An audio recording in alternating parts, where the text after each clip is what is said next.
9वीं का विषय है। इसमें प्रभु और भक्त की जो अटूट भक्ति है उसको दिखाया गया है कि जब भक्त एक बार प्रभु की भक्ति में रम जाता है तो वो किस तरह भगवान से जुड़ जाता है और अलग नहीं हो पाता। उसी के बारे में हम इसमें पढ़ेंगे। और ये प्रस्तुत जो पद है हमारा, ये हिंदी की पाठ्य पुस्तक स्पर्श में से लिया गया है, रैदास के पद में से। अब कैसे छूटे राम नाम रट लागी, प्रभु जी तुम चंदन हम पानी, जाकी अंग अंग बास समानी।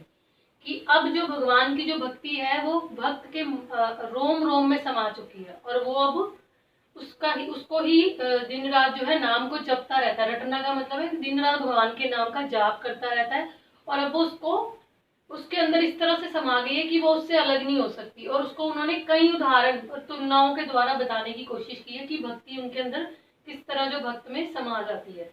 प्रभु जी तुम चंदन हम पानी, जिस तरह चंदन जब पानी से मिल जाता है तो वो पानी में इतना ज्यादा घुल मिल जाता है कि अब पानी के अंदर चंदन की सुगंध आ जाती है। उसी तरह जो भक्त है वो भगवान की भक्ति में इस तरह रम जाता है कि उसको फिर भक्ति से दूर करना या भगवान से दूर करना असंभव हो जाता है। और उसके अंग अंग में, जिस तरह पानी के अंग अंग में चंदन की जो सुगंध है, गंध, बास का अर्थ होता है गंध, समा जाती है, समाना यानी बस जाती है। तो उसी तरह प्रभु की भक्ति जो है भक्त के कण कण में जो है वो बस जाती है, उसको निकाल पाना असंभव हो जाता है।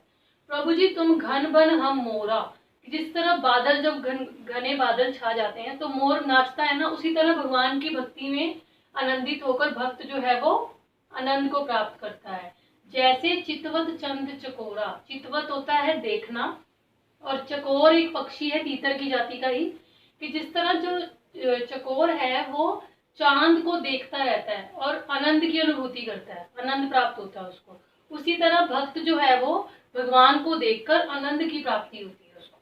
प्रभु जी तुम दीपक हम बाती, और प्रभु जी को उन्होंने यहाँ पर दीपक के समान माना है कि जिस तरह दीपक और ज्योति जो है उसी तरह भगवान और भक्त की जो है वो है संबंध है। जाकी ज्योति बरे दिन राती, जो ज्योति है, ज्योत है जो, वो दिन रात जलती रहती है। कि और जो रैदास है उनकी भी भक्ति रूपी जो लगन है भगवान के प्रति, वो दिन रात जो है उनकी तरफ लगी रहती है।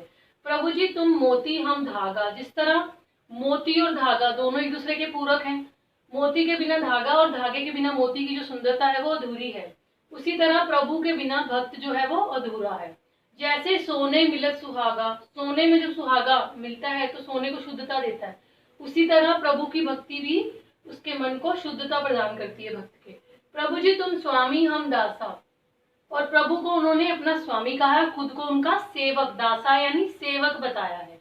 ऐसी भक्ति करे रैदासा, और भगवान के प्रति जो भक्ति है रविदास की वो इसी तरह की है। हम पद के आधार पर जो आपके पाठ्य पुस्तक से प्रश्न है उन पर चर्चा करेंगे। पहला प्रश्न है, पहले पद में भगवान और भक्त की किन किन चीजों से तुलना की गई है? किन किन चीजों से की गई है? चंदन और पानी से, घन और मोर से, चंद और चकोर से, दीपक और बाती से, और मोती और धागे से, सोने और सुहागे से, स्वामी और दासा से। इन सब के द्वारा जो है तुलना की गई है भगवान और भक्त की। दूसरा प्रश्न है, पद में आए तुकांत शब्द बताने। तुकांत शब्द होते हैं जिन लय, समान लय वाले शब्द, जिनको आप इंग्लिश में रेमिक वर्ड भी बोल देते हैं। तो वो कौन से हैं? वो है पानी, समानी, मोरा, चकोरा, बाती, राती, धागा, सुहागा, दासा, रैदासा। ये सारे क्या हैं? समान तुक वाले शब्द हैं जो कि हम छांट कर लिखेंगे। फिर तीसरा प्रश्न है, पहले पद में कुछ अर्थ की दृष्टि से परस्पर संबंध है, ऐसे शब्दों को छांट कर लिखना है अर्थ की दृष्टि से जिनका आपस में संबंध है। वो कौन कौन से हैं? वो है चंदन और पानी, घन और मोर, चंद और चकोर, दीपक और बाती, मोती और धागा, सोना और सुहागा, स्वामी और दासा। इन सबका जो है अर्थ की दृष्टि से आपस में संबंध है। इन शब्दों को हमें छांट कर जो है लिखना है। और चौथा प्रश्न है, निम्नलिखित शब्दों के प्रचलित रूप लिखिए। प्रचलित रूप क्या है मोरा का? मोर,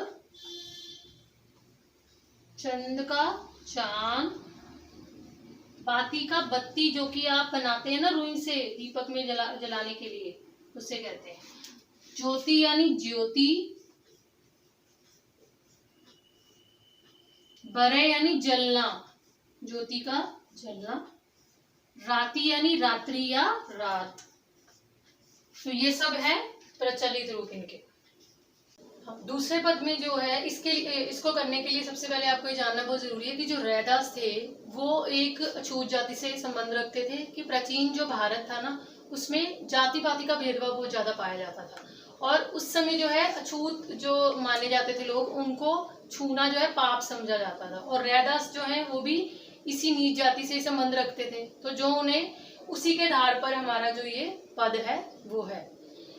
तो ऐसी लाल तुझ बिन कौन करे, कि लाल किसको कहा गया? भगवान यानी स्वामी कहा गया लाल।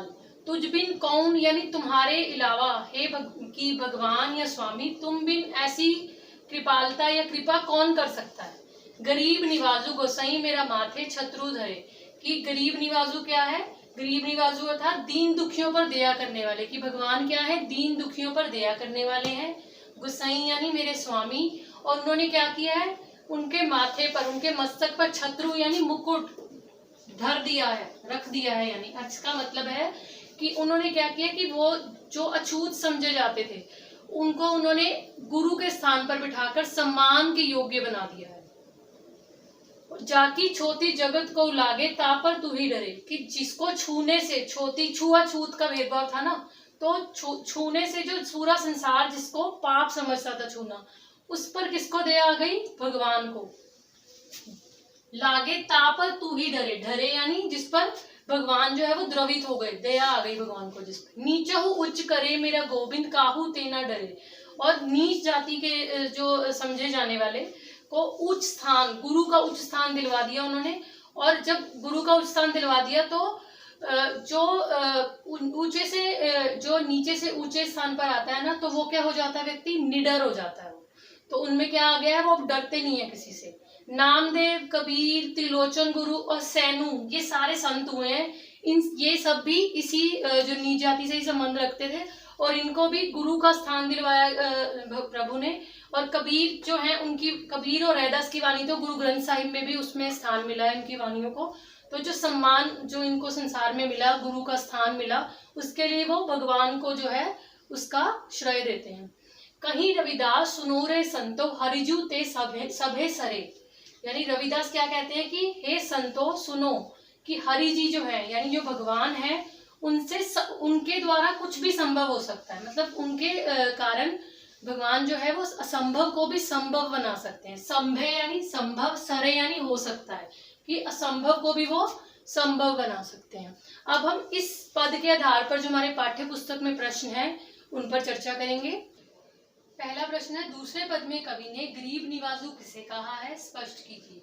गरीब निवाजू उन्होंने भगवान को कहा है, जिन्होंने गरीबों पर दया करके उनको जो है उभारा है, और उनको नीच से उच्च जाति का जो है एक गुरु का स्थान जो है वो दिलवा दिया है।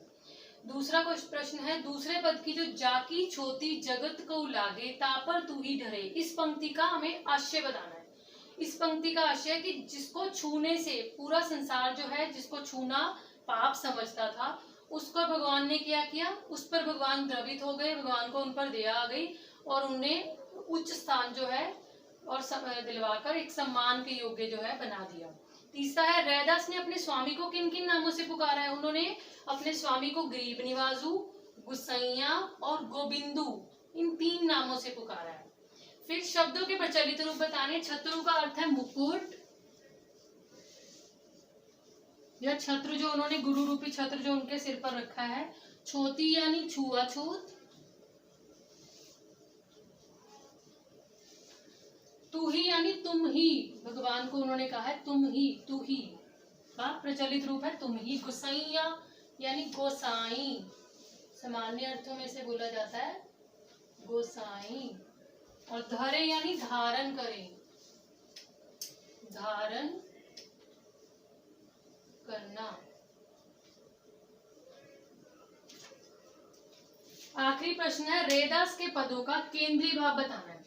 जो पहला पद है उसमें उन्होंने क्या बताया कि भगवान के प्रति जो उनकी भक्ति है, अटूट भक्ति, उसको उन्होंने कई तुलनाओं द्वारा, कई चीजों से तुलना करके बताने का प्रयत्न किया है।